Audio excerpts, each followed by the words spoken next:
Today we are going to discuss about the top 3 judgments of 2024. There are totally 3 cases: Electoral Bond Scheme case, Bilkis Bano case, Madrasa Education case. Next, the Association for Democratic Reforms versus Union of India. This case scrutinized the constitutionality of electoral bond scheme of 2080, which allowed anonymous donation to political parties. There are 2 parties involved in every case. Here, petitioner Association for Democratic Reforms, respondent Union of India. This judgment delivered by Supreme Court of India on February 15, 2024. Fact of the case: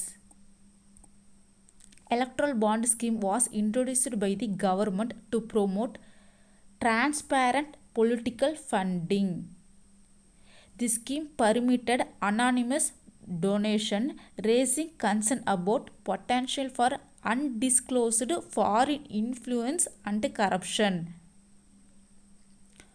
Association for Democratic Reforms challenged the scheme, arguing it violated citizens' right to information, transparency in political funding.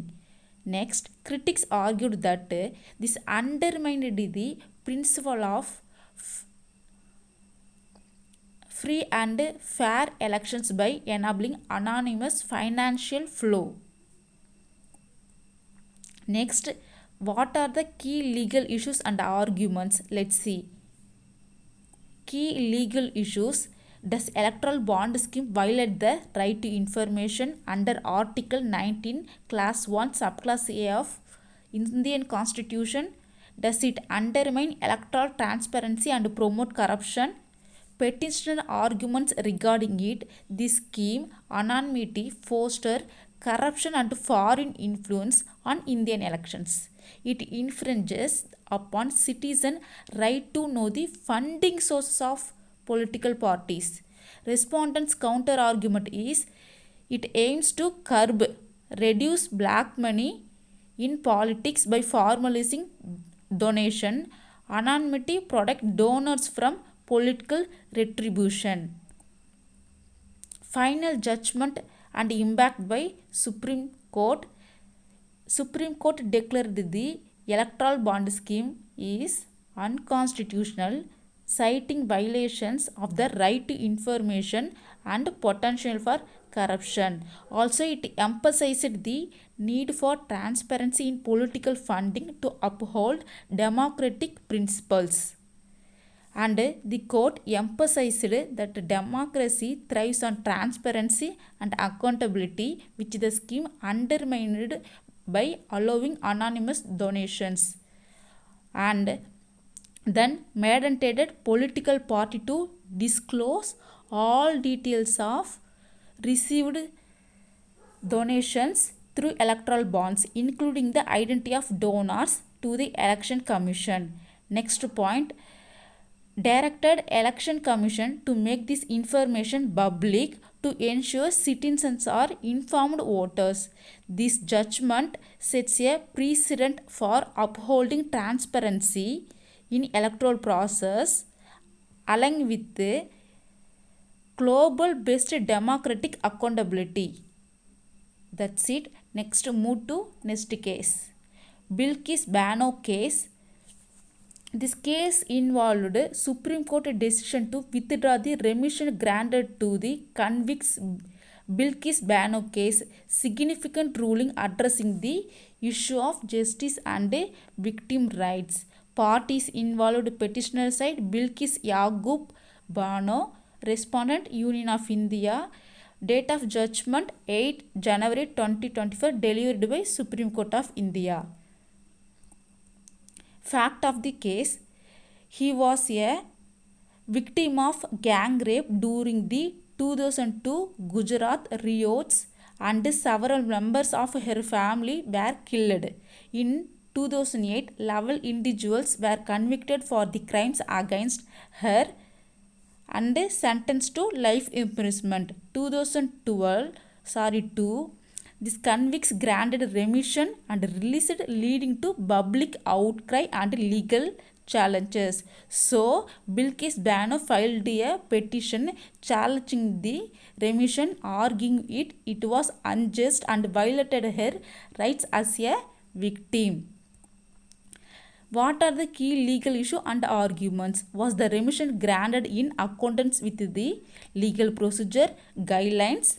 And next question issue is, did the remission consider the severity of the crime and rights of the victim? Petitioner's argument regarding it, the remission was granted without proper consultation and violated legal norms. It disregarded the heinous nature of the crime and trauma suffered by the victim.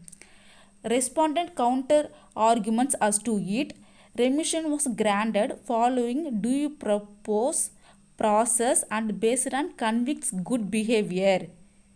The decision was within the state's legal authority. Final judgment and impact regarding it.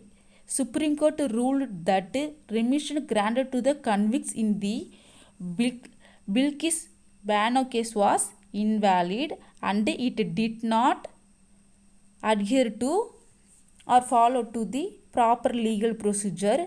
Also, it emphasized it is a heinous crimes such as those committed during Gujarat riots, and it requires strict scrutiny in remission decision. Also, it undermines the principle of justice and fairness without the consideration of the victim perspective.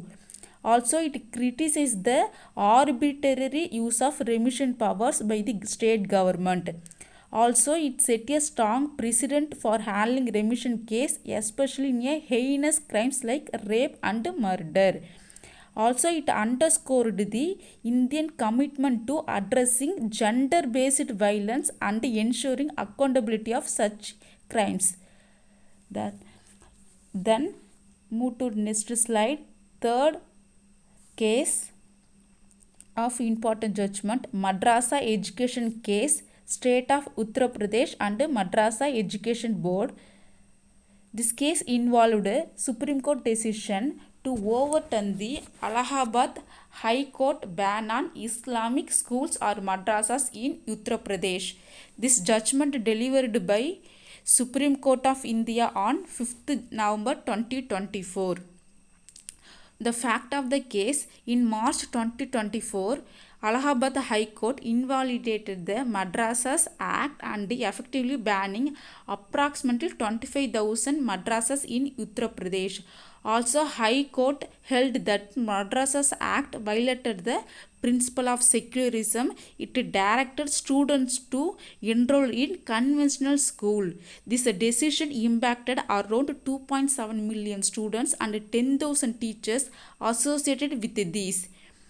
State of Uttar Pradesh along with the Madrasa Education Board appealed the decision in the Supreme Court, arguing that it was in line with the state's obligation to provide adequate education for children. Next, key legal issues and arguments regarding it. Does Madrasa Act violate the principle of secularism enshrined in the Indian Constitution? Is the state provision of education through madrasas in compliance with its constitutional obligation? Petitioner arguments, the Madrasas Act facilitates state's duty to provide education, does not contravene secular principles. Madrasa also offer education to a significant portion of population and their closure would disrupt educational framework. Respondent argument, the act promoted education at the expense of secularism. Students should be directed to conventional school to ensure uniform and secular education. It's the side of the respondent arguments.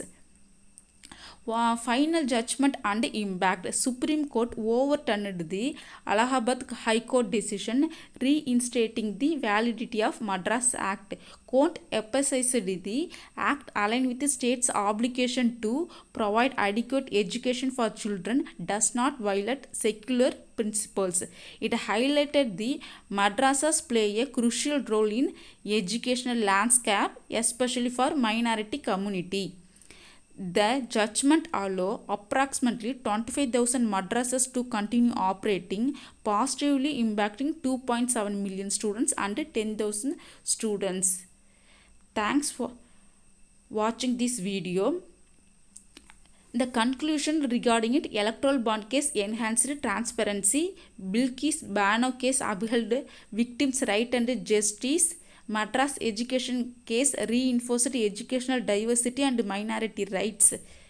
Also, the above three cases are strengthened democracy, human rights, and constitutional values. Also, it highlighted the judiciary role in ensuring fairness and accountability against legislative and executive action. Also, these judgments set a strong legal benchmark and paving the way for a more transparent, inclusive, and just society.